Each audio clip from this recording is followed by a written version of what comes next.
ഈശോ മിശിഹായ്ക്ക് സ്തുതിയായിരിക്കട്ടെ. യോഹന്നാൻ്റെ സുവിശേഷം 2-ാം അധ്യായം 7-ാം തിരുവചനം. ഭരണികളിൽ വെള്ളം നിറയ്ക്കുമെന്ന് യേശു അവരോട് കൽപ്പിച്ചു. അവർ അവയെല്ലാം വക്കോളം നിറച്ചു.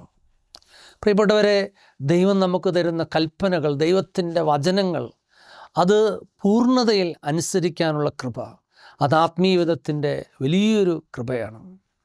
ആ ഭരണികളിൽ അവർ വക്കോളം നിറച്ചതുപോലെ ദൈവകൽപ്പനകൾ പാലിക്കാൻ, അനുസരിക്കാൻ നമുക്ക് ചെയ്യാവുന്നതെല്ലാം പരമാവധി ചെയ്യുമ്പോഴാണ് നമ്മുടെ ജീവിതത്തിൽ അവസാനം വരെ നീണ്ടു നിൽക്കുന്ന ദൈവത്തിൻ്റെ കൃപ കിട്ടുന്നത്.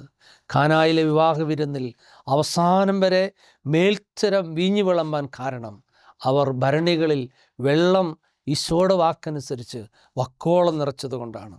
ദൈവത്തിൻ്റെ കൽപ്പനകളും വചനങ്ങളും പാലിക്കാൻ നമുക്ക് ചെയ്യാൻ കഴിയുന്നതെല്ലാം പൂർണ്ണതയിൽ ചെയ്യുമ്പോൾ ദൈവകൃപ ശാശ്വതമായിട്ട് നമ്മുടെ കൂടെ നിലനിൽക്കും. അതിനുവേണ്ടി പ്രാർത്ഥിക്കാം. ഈശോ നമ്മെ അനുഗ്രഹിക്കട്ടെ.